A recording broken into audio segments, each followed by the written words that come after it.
Hello, Emily. Hey, Anne. How are you? I'm just great. Good. All right. So we're going to And you're Emily Bazelon, and I'm yes. I'm Emily Bazelon. I am a senior editor at Slate. And I'm just a humble law professor at the remote outpost in Madison, Wisconsin, watching things from afar, and the Althouse blogger. Just trying to figure out what's going on. The election's coming up. Do you have any observations about it? I do. Well, I was wondering, so let's just quickly outline. We're going to talk about the gay rights cases that have been developing in the courts in the last couple of weeks, and then we're going to talk about which is election related. What? Which is election related. We're going to talk about how it's election related, and then we're going to talk about some of the women candidates and how their female identities are or are not kind of playing out. Mm-hmm. And then we're going to talk a little bit about the recent spate of suicides related to bullying and anti-gay harassment. Yeah, people keep bullying people, and then they respond by killing themselves, and then the country responds by bringing criminal cases, and then you respond by writing in Slate about it, and then the commenters at Slate respond by telling you you're supporting bullies and you don't care about dead people. And right. So we'll address all of that. So stay tuned for that. That will be at the end. All right, so let's talk about these gay rights cases. Do you want to just quickly outline these two cases for us? Yeah, I mean, to me, what's amazing is just a couple of weeks before the election, you've got these two cases that are in the news that Obama has to deal with after having made various promises to gay people and people who care about gay rights that he's going to do, that he's against DOMA and he's against Don't Ask, Don't Tell. We've got district courts finding both of those things unconstitutional. And the DOMA case, defensive marriage case, was in the news recently because the Obama administration announced that it was going to appeal the case. In other words, they lost. The court found it unconstitutional, and they're going to appeal, defending the statute, fighting against gay rights. The Obama administration fighting against gay rights. And then same thing is happening with Don't Ask, Don't Tell. The policy has been enjoined worldwide after a district judge found it unconstitutional. And again, we've got the Obama administration fighting against gay rights. And President Obama saying, well, I'm just the president. What can I do? I have to defend these laws. I have to defend laws. Does he think they're unconstitutional? Or does he just want the orderly process of repealing him, which he is using as, I think, an excuse because they're not really trying to get them repealed. It's just, let's wait until they're repealed. And someday they will be repealed. And, you know, as Obama likes to say, the arc of history is long. Right. So one of the questions here is what the president really thinks about these gay rights issues and whether he's being exposed as a hypocrite because, particularly in the Don't Ask, Don't Tell case, one of the main pieces of evidence the judge cited in striking down that policy, which obviously bars gay service members from serving if they're out about their sexual orientation. One of her main pieces of evidence was the president saying, Don't Ask, Don't Tell does not help us for national security. Given that the government's primary justification for passing that law 17 years ago was unit cohesion and the idea that, you know, essentially straight service members were going to be too freaked out by serving with gays for that to be successful in the military, the president's disavowalment of that is, you know, kind of pulls the rug out from under the whole policy. And we should also say that, you know, Defense Secretary Gates and McMullen have basically, from the Joint Chiefs of Staff have basically said the same thing. So there's this way in which the policy justification for the law is crumbling, and yet the Department of Justice is still defending it in court. Now, do you think... And of course they need a justification for it to defend it constitutionally, and that same material went through the court case, which went through an actual trial with experts, and the district judge found that those reasons didn't hold up. Now, so does Obama think those reasons hold up, or don't they? And if they don't hold up, if those reasons really aren't there, that it's needed for group cohesion and so forth, then it is unconstitutional. And Obama's opinion as a constitutional law teacher and expert ought to be that it's unconstitutional. So if he's taken an oath to uphold the laws, he can't conveniently forget that the Constitution is one of the laws. Why is he defending this thing? So what do you think about the kind of custom? It's not a law. I don't even think it's a rule written down anywhere. It's a tradition. The tradition, that's and the it's right not word. universally adhered to. And we're talking about the tradition in which the Department of Justice defends federal statutes. So Correct. Do you think that this is not something that the administration should be concerned about in these cases? I think they should have to say something more than just, oh, we can't help it. The president is not that disabled, and the president has taken an oath to follow all the law, which includes the Constitution. The idea, you have statutes that are violating the fundamental rights of individuals, and you're saying, well, I'm just going to enforce them anyway because it's the tradition of enforcing statutes. You come right out and say that I think that maybe his secret belief is that he doesn't think they're unconstitutional, but he thinks the statutes should be repealed, that there really is a basis for them, but he uses the word orderly, the orderly process ought to be to repeal the statute. Well, if that's the orderly process, then it must be that you don't think they're unconstitutional. If you think they're unconstitutional, then why are you appealing these statutes? The idea, and it's just so lame that President Obama has to make the argument to the people right before the election that he has to follow some tradition that most people don't even know about and don't quite understand. And he doesn't defend, he doesn't explain or defend. It's just, oh, I just have to do it. Like he has no agency of his own. He has no power. Oh, I have no power. I'm just the president of the United States. I think he should come out and say things more clearly here.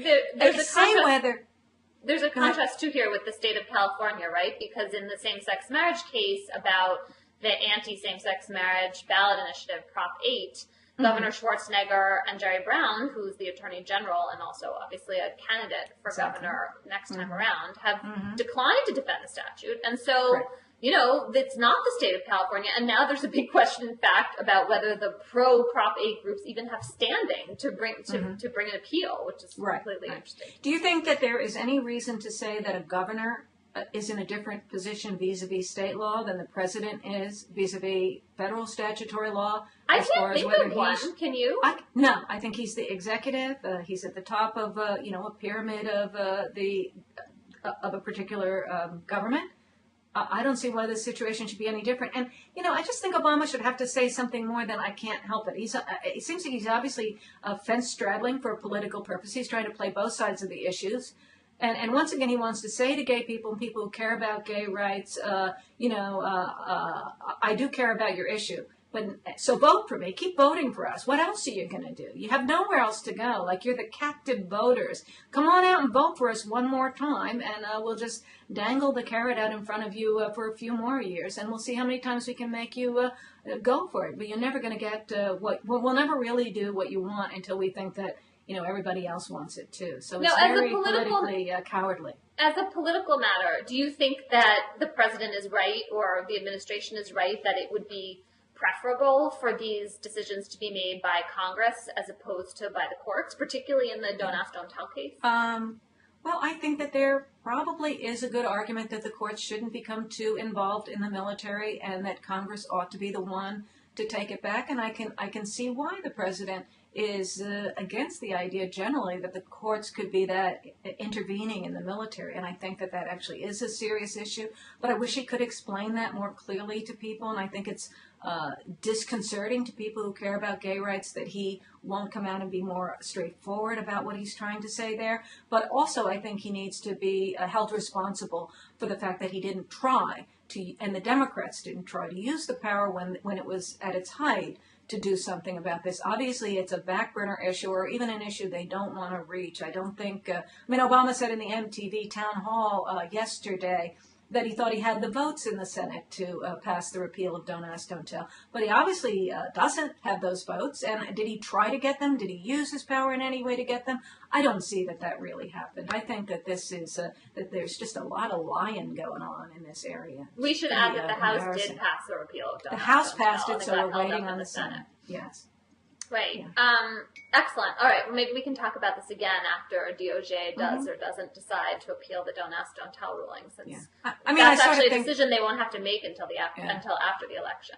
Yeah. Do you think the issue will hurt the Democrats in the election? No, I don't think so. I think people are so focused on the economy right now and questions about the stimulus bill and the health care reform. I just don't. the number of people who vote on this particular issue is small. And while I completely understand what you are saying about how the gay rights community has the right to feel, taken for granted and infuriated, I don't think there are enough people in that category that's going to make the difference in these two races. I think it's also worth pointing out that are any Democrats defending anything on the merits these days? I mean, are they defending anything that they do? That's a big, broad question. All right, we're going to talk about women in the election rather than trying to answer that question. I feel like it's too much for me. So what's with all the horrors in the... in California? I don't know. There seem to be a lot of horrors out there this year. What do you think? I hadn't noticed that. I wanted to ask you what you thought about Meg Whitman's moment in the debate with Jerry Brown. And this is Jerry Brown responding to this accidentally taped phone call in which it's sort of a blurry recording, but one of his aides calls Whitman a whore in connection with her. Wait a second. It's in connection, though. It's important to say with this question of course, I know. Right? It's a normal thing in politics to call people whores. I mean, P.J. O'Rourke has his book Parliament of Whores. They're all whores, and we're all whores. It's all, I mean, the whoredom that goes on in politics is well known, and I think there's nothing wrong with using blunt language, especially in private. I think it's a hilarious, bogus issue, but of course, Meg Whitman and the people and her supporters are doing what one does, which is playing it to the hilt. The embarrassing thing is that Brown can't restabilize himself and that it's hurting him so much. And I actually think that if you can't call women whores and call everybody, as much as we call men whores and call them all whores, if we can't say whore, then it's an argument against women in politics. I think if women want to be equal, women want to be in there, all the blunt language gets to be used against all the women. It reminds me of back when Obama was running for president. I was afraid, well, if we have a black president, is that going to mean we can't criticize him? People are going to call us racist or something like that? No, if there's going to be equality, you have to be able to use the same harsh language against everybody. No kid gloves. If you're in there, you have to take the same blows everyone else does. I like all that. My concern about this story, though, is that I think that Jerry Brown just completely blew it at this moment in the debate. Everything you say may be true, and it's also true that it was really easy what he had to do. He had to look at the camera and apologize. Oh, I agree with you about that. Yeah, and he didn't, and he was totally defensive and legalistic and kind of bridling, and he left himself open for Meg Whitman to do exactly what she did, which was to take umbrage on behalf of women everywhere. Well, how many times can you play the gender card? There's a time. Hillary tried to do it. You can play it one too many times and then it doesn't work. I suppose, but I think there are many different ways to play it. And this time, there's some actually interesting research about this recently, which showed that when male candidates say something sexist about a female candidate they're running against, it works generally. It helps the man. At least, these are kind of laboratory-like experiments, so take it with a grain of salt. But that's the research. But if they do it and women respond in a clear way and push back, then it helps the female candidates. And I feel like we're sort of watching that exact scenario play out with Brown and Whitman right now. Yeah, now, what do you think? Need to write like a handbook on politics about how to play the gender card, how to play it well. It's like, these handbooks on how to play poker well. It's a subtle game. The do's and don'ts. Well, so who do you think is like the master of it? Do you think Sarah Palin and her Mama Grizzly's following her? I think she's pretty good at it. I mean, and in fact, I think a lot of the Republican women are kind of getting better at the game than the Democratic women. You can't get too huffy about it. You can't cry. I don't think the crying really works. Maybe it works once, but it doesn't really work. I think the Republican women are doing a pretty good job of developing an image of women in politics that's pretty effective. Are there particular people you feel like that's true about? Particular candidates you think are doing well at it?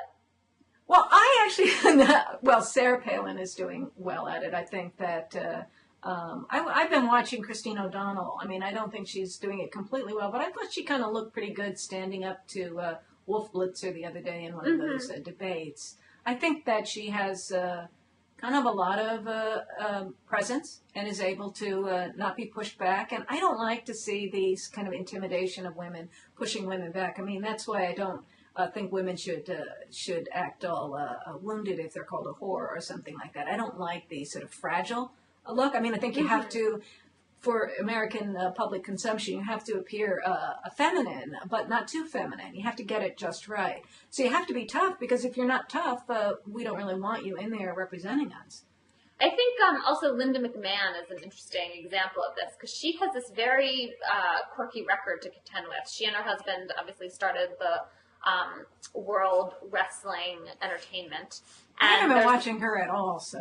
Oh, so I live in Connecticut, so I'm slightly obsessed with her.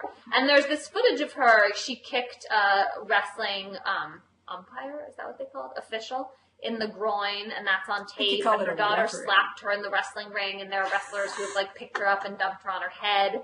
And then there's a much more serious problem with WWE, which is that several wrestlers have died at a young age, and there's a potential connection to steroids, and questions about whether they're generally. What does that have to do with this is a Senate race we're talking about. Yeah, but Linda McMahon is running on her business experience. It's all about how she's an executive who knows how to create jobs and run a business. And so if your business is based in part on the death of some of your employees, that's perhaps a less attractive argument.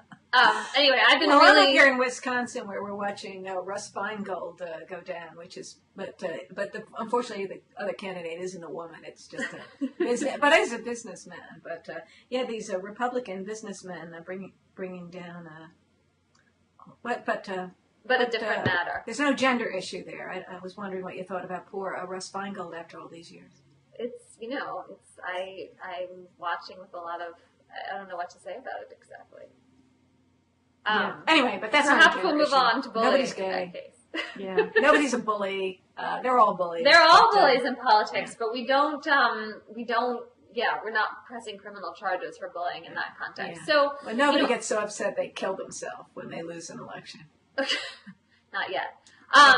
So what we are talking about, though, is a serious and sad topic, which is that there has been a small spate of suicides, most of them related to what looks like anti-gay harassment. These are teenagers who are killing themselves after reports that various school classmates of theirs have been incredibly mean to them and derogatory about their sexual orientation. And is this a new problem, or is the problem that once a trend is spotted, we keep getting stories about it? I mean, there's a long-standing problem of gay kids or various kinds of outsider or unhappy, children who don't fit into the norm, feeling unhappy and killing themselves. So, I mean, that's kind of the long tradition of teen suicide, which is very unfortunate. But it's getting connected up with ideas about stuff that's on the internet and Facebook and bullies. And are we mushing together too many topics in the press and possibly even encouraging copycats?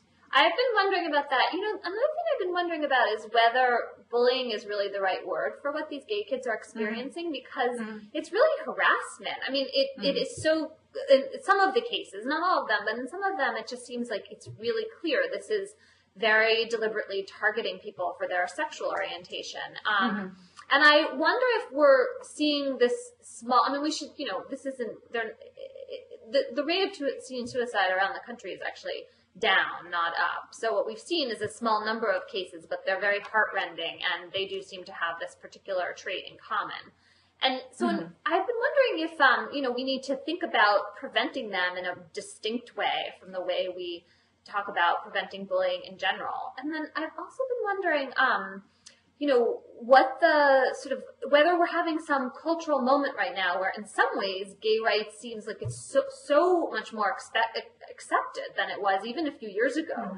We have these court cases that are playing out in this very triumphant way. The poll numbers about gay rights and acceptance of, gay marriage and gays in the workplace have just, they're shifting so rapidly, I can't even really believe it. Do you think that it's more common for a gay teenager to be more openly gay in school and then to get consequences when other kids do the usual teen socialization where they push you back for not being like the others, whatever? Well, and absolutely. So then you're reacting to that. I mean, has the rate of teen suicide gone up or down? I assume it's probably gone down. Yeah. But maybe we're getting more stories just because more of the kids who are get depressed and despondent in high school or there's some of the facts in there have to do with them attempting to be openly gay in high school and then not really being emotionally ready to deal with all the the consequences that. Well, and also their classmates not being emotionally ready to accept them for who they are, and so yeah, they're all kind of kids, aren't they? Right, and I feel like on the one hand, we're sending a cultural message that it's totally okay to be gay. I mean, you can see this on television and all the time in ways that, kids, it doesn't matter whether you're in a rural, urban area in the country, you're going to see all this sense of possibility, and yet your particular environment may be very different, and the backlash against, when we see kind of this kind of progress across the society, there's also can be an intense backlash in certain communities. And, Christian fundamentalists in particular have been very condemning of exactly these kinds of developments. And so maybe there's something there going on, and that helps explain the timing of this phenomenon. I don't understand what the evidence is about what Christian fundamentalists have to do with actually committing acts of bullying or driving people to suicide, if that's what's happening. Oh, really? I do. I mean, this is something gay rights activists talk about a lot. Dan Savage. No, because they're part of a more general left-wing agenda, and they would like to go against the Christianists and the fundamentalists and all of that. I have a problem with mushing too many issues together, so it all just kind of amorphously, intuitively feels like it's a single system. But I'd like to pick these things apart and separate out the parts. But here's what I think in this case there is a direct line. I mean, the Christian fundamentalist line about homosexuality is that it's a sickness, and that the people who are engaged in it are sinners. And no, wait. I think that the line is that it's a sin, and a lot of things are sins. Also, in Christianity, we are all sinners, and I think that the Christian perspective on sinning isn't that you're bigoted or hateful toward another person, but that you attempt to help them end their sin. But from a Christian perspective, you're supposed to see yourself as a sinner too, and you're supposed to be more concerned about your flaws. And one of your flaws is your incomplete love for others. And so I don't see how it comes out of Christian fundamentalism that you're going to badger the outsider. I don't think that's in Christianity at all. And I don't. But wait a second. What about the Christian fundamentalist support for trying to fix gay people and make them not be gay anymore? I mean, that is not about. I think you're mixing psychotherapy and no, I'm not.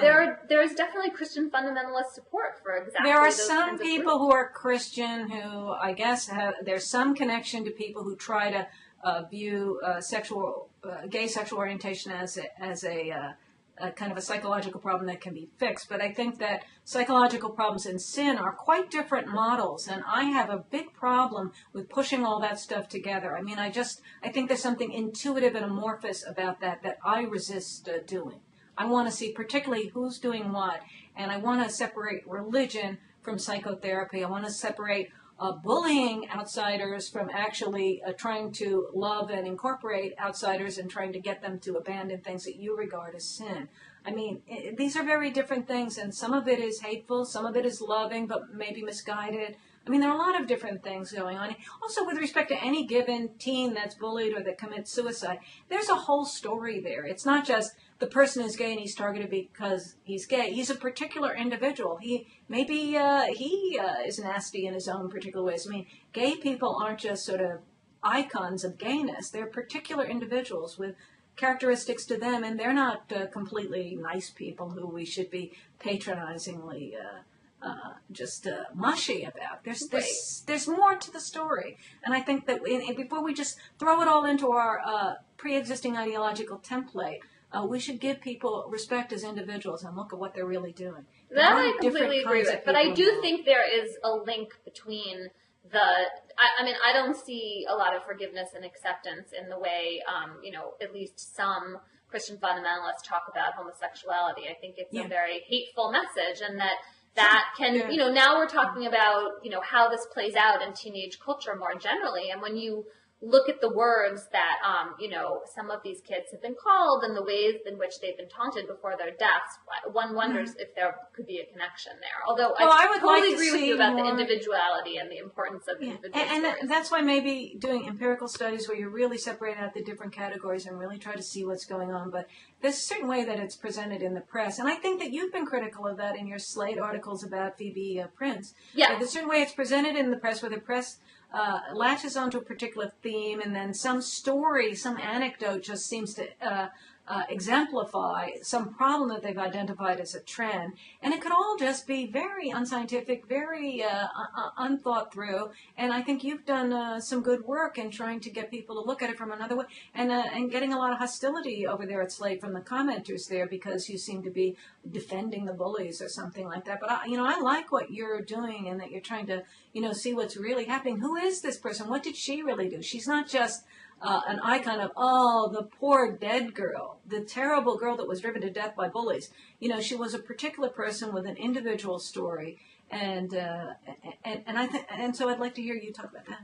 Well, I mean, thank you. That's very nice to hear. And I think, from my point of view, it's really important to remember that suicides are really complicated, and it's really, really hard to understand what happened from the outside. There may be all kinds of factors that come into play, and I agree with you that a lot of the media coverage does tend to kind of latch on to this narrative of a particular kind of victimhood and then play it out. And in some of these cases, including Phoebe Prince, then you end up with teenagers who are being criminally charged and actually blamed for the death of someone, when in fact it's not really clear at all what role what they did played in the decision of the person who committed suicide.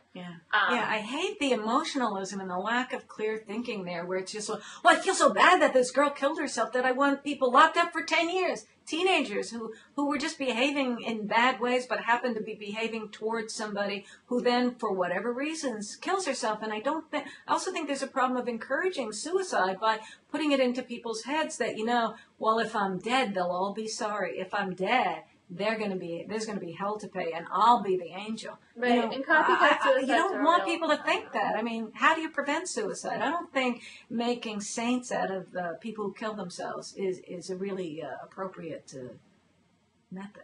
Right. No, I hear you. I think it is all more complicated and really tricky. So, all right, we talked for a long time. Is there any other thing you want to say in closing? No, just I'll be watching, seeing what happens in the elections. Do you think is everybody over at Slate all depressed, or what's the mood they're in? I guess you're in Connecticut, so you can't tell me the mood in Washington, but can we get a quick I have a prediction I'll make. I think the Senate's going to end up 50-50. That's my prediction. Okay, that can be your prediction. But what's you have to put a prediction out there. I think that the Democrats are going to lose the House. Right, of course. I will own that. But what's going to happen in the Senate? I want you to I have go to predict over the Senate, too? Yeah. Just pick a number. You're going to go with... Anne. All right. I say 50-50. You got to... I have to actually come up with a number on the spot. You just say, I haven't thought about this at all. I'm going to go with 49 Republicans and 51 Democrats. Okay, so that's our little bet. I'm sure I'll lose. I lose all my bets to you. We'll I've say just no more doomed about that. the Democrats. So to when is Obama going to close Guantanamo? Exactly. It will never close, but it's all my fault for betting with you about it. It's your fault, Emily. Okay, well, I'll see you after the election then. Take care. All right, you too. Okay, bye.